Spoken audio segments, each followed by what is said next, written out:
It's time, man. It's time for major changes. It's fucking time. It's time.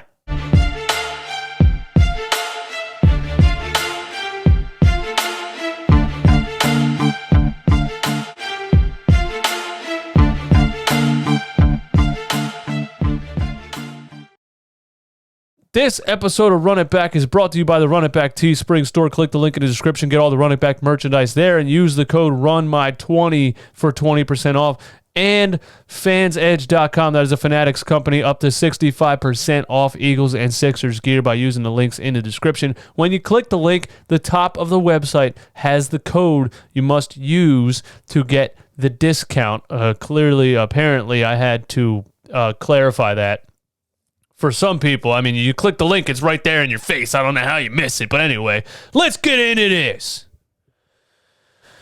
Right when I thought the Eagles couldn't piss me off, right when I was over it, I was done. I have accepted how bad this team is. I was done. I said I'm finally just going to watch this game on Monday night because I'm going to watch it anyway. I wish I wasn't. I wish I could, get myself to not do that. But I said I'm going to watch this game and I'm not going to be pissed off because I know the team sucks. I know they're not going to beat the Seahawks. I know all of the Fairweather fans are lying to themselves. All of the I still have hope people. All of the Carson Wentz can turn it around people. All of the if the Eagles win this game, then they can go on a run people. You're not being truthful. This team has done nothing this season to show you that. I said I'm going to watch this game. I'm not going to be pissed off. Because I expect them to lose, and they're gonna lose. And the team sucks. I'm gonna watch them get beat by the Seahawks. That's it. It's gonna be stress-free. But then, the day before the game, it comes out the Eagles are planning on using Jalen Hurts more. Now we got some drama brewing, right? Now there's all this anticipation reason for people to watch the game. And maybe that was ESPN. Maybe the source was ESPN because they needed a reason for people to watch this game. And then the day of the game, it comes out that Jeffrey Lurie has given direction from above that if Carson Wentz is stinking it up, put Jalen Hurts in the game. So now we're all like, holy shit, Jalen Hurts is going to play. He's getting first-team reps. He's going to play. And I've been the biggest Carson Wentz defender his whole career, but he is terrible this year. And yes, there's a lot of factors. People always want to grab one thing. It's not Carson Wentz, it's this. It's not this, it's Carson Wentz. It's not the coaching, it's Wentz. It's not Wentz, it's the coaching. It's the play calling. The whole thing is the offensive line and injuries. It's a combination of everything. But we're 3-6-1 before this game. All I'm saying is it's time to do something different. That's the only reason people want to see Jalen Hurts. Nobody thinks he's going to save the season. If they do, they're lying to themselves. Nobody thinks he's going to save the season. We want to see something different because the same thing over and over and over and over and over again is not working. So we go into this game, and first of all, Doug Pederson has an interview on ESPN before the game starts. And he admits on national TV that his play calling is bad. This guy, a week ago, said that he doesn't think his play calling is an issue. And then he gets up on ESPN in front of the world and says, I can help Carson out with my play calling. You're just going to sit up there and admit to the world that you're a bad play caller after your team is 3-6-1, you goofball? This is an embarrassment. This team is being laughed at by the entire nation, and the coach is up here saying, I could be a better play caller. So now we have anticipation for this game. We say, okay, if Carson stinks it up, they're going to put Jalen Hurts in the game.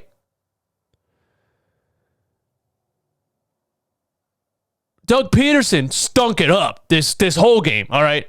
Let's just throw that out there. Right when I thought he couldn't be worse, right when I thought he had hit the peak of being a bad play caller, he calls this game.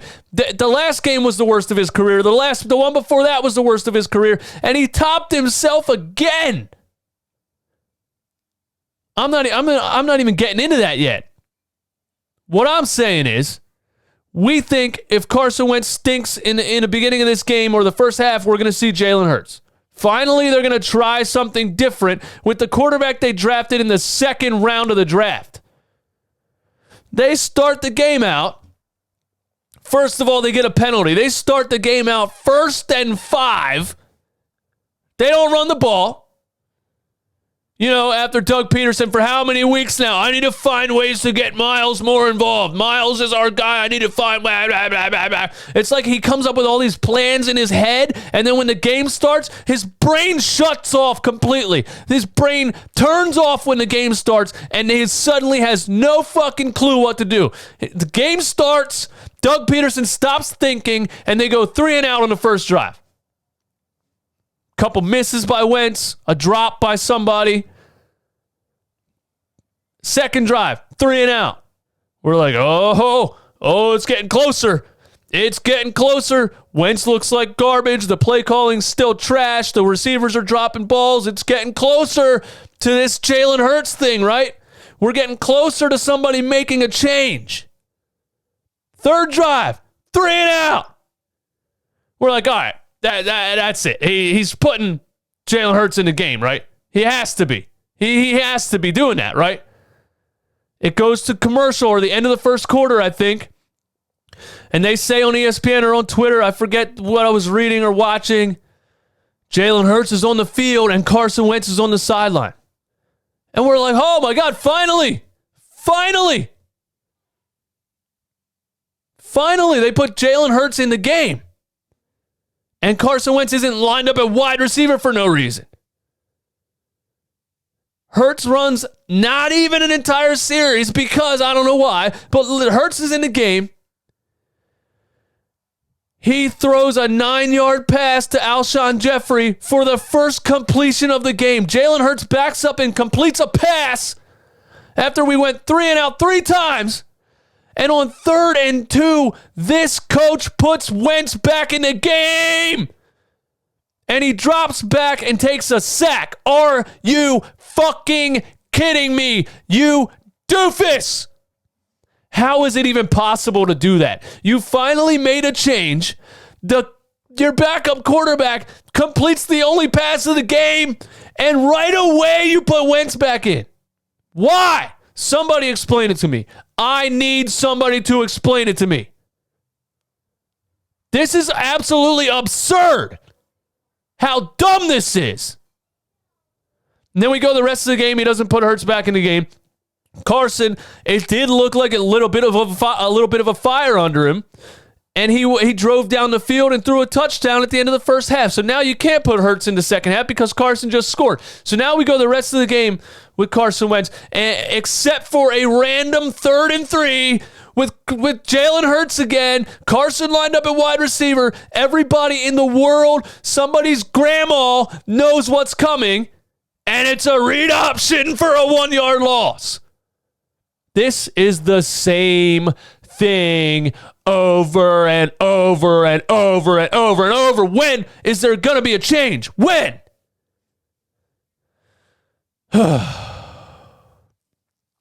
I didn't even get to Miles Sanders yet. I was mad 2 weeks ago when Miles only had 15 carries. I was mad last week when Miles only had 16 carries. In a game on Monday Night Football against the Seahawks, you weren't getting blown out. You're every YouTuber, everybody on ESPN, everybody all week long was saying, all right, we got to run the ball. We got to run the ball. We got to establish the run. Why do we keep saying this? It's not going to happen.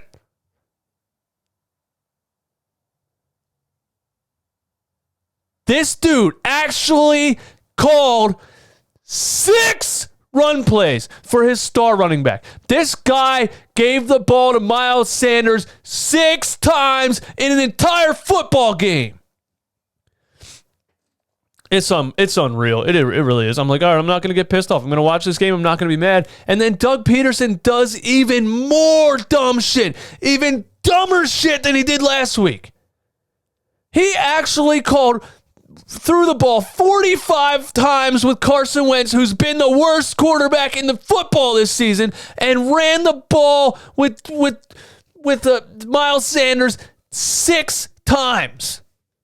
6! How somebody doesn't get fired after this game is beyond me. Absolutely beyond me. I don't even really want to talk about the ins and outs of the game.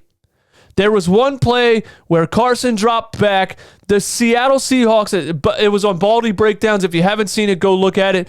The Seahawks blew coverage completely. Jalen Reagor was not covered. I'm not even talking about open. I'm talking about there wasn't a defender in front of him. He was uncovered.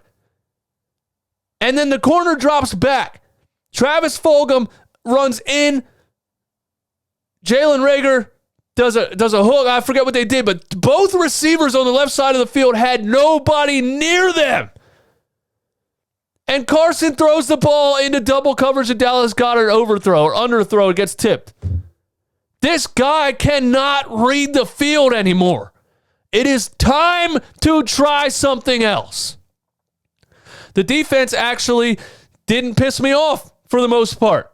I think the Seahawks went for it on 4th down twice because they didn't think our offense was capable of doing anything. So they were like, screw it, we're going to go for it and go for it. So the game would have been a little more out of reach if the Seahawks actually cared about us moving the ball down the field.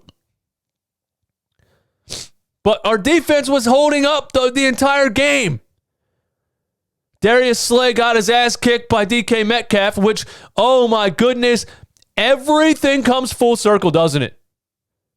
The guy that Howie Roseman refused to draft and drafted J.J. Arcega-Whiteside instead comes into Philly. Were we in Philly or were we in? I forget. I can't tell because there was no fans. We were in Philly. Comes into Philly, DK Metcalf, and dominates your football team. And listen, Darius Slay wasn't bad. That most of them was good coverage. I mean, DK Metcalf is just insane. He's unbelievable. So, whatever. That guy's just a beast that should have been on our football team. But it is what it is, man. The last thing, what the fuck, dude? This team fucking sucks ass. What's there to really talk about? It's trash. It keeps getting worse. The coach keeps getting worse. Everything is bad. Howie Roseman has been horrible forever. Ever since the Super Bowl. Doug's been terrible since Frank Reich left. Carson Wentz has regressed like crazy. It's a fucking joke at this point. It's the laughing stock of the NFL. It's a disgrace. It's disgusting. And Jeffrey Lurie is apparently pissed off. Well, what are you going to do, Jeffrey? Huh? Are you going to sit back and let this happen, continue the rest of the season, and then what are we going to do? Are you going to fire somebody? Or are we going to start next year with the same situation? It's not working. Last thing I want to do, I was going to react to Doug Pederson's press conference, but, I don't want to play the whole thing. So instead, I just, Bleeding Green Nation,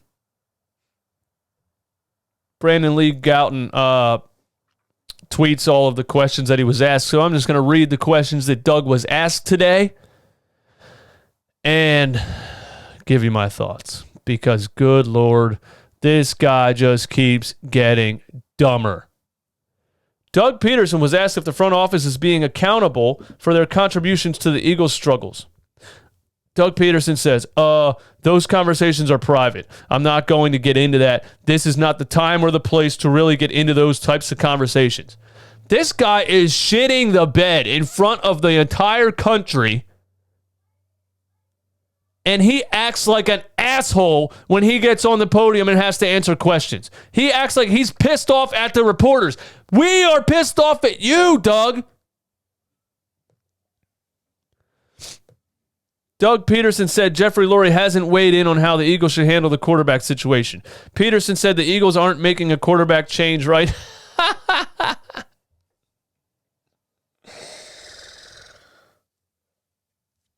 Why? Why? Somebody tell me why. Somebody tell me why.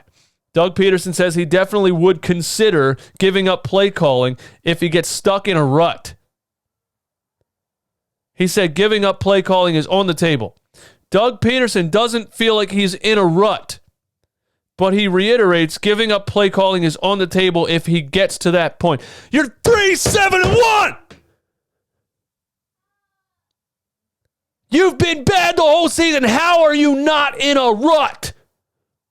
What is this guy seeing that the rest of the world is not seeing? He's fucking insane. He's absolutely delusional. There's no way. There's nothing else to. This is so crazy. I've never seen anything like it in my life. Doug Pederson said he has not received assurance that he won't be fired before the end of the season.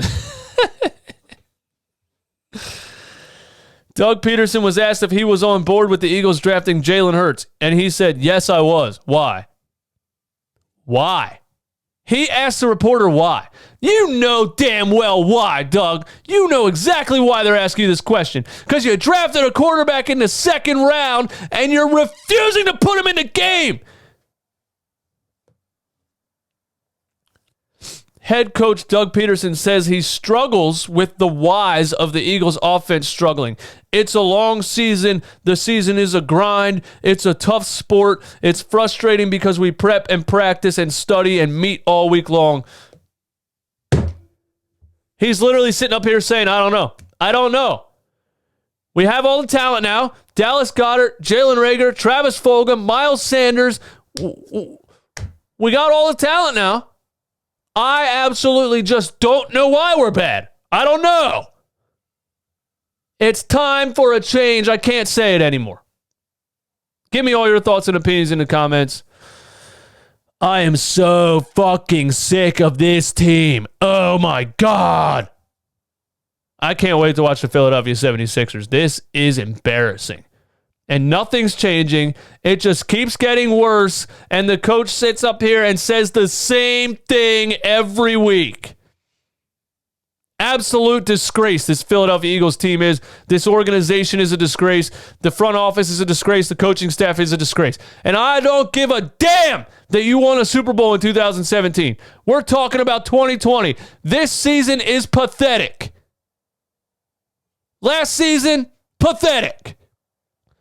Ever since Frank Reich and the wonderful coaching staff that was under Doug Pederson left, everything has been pathetic.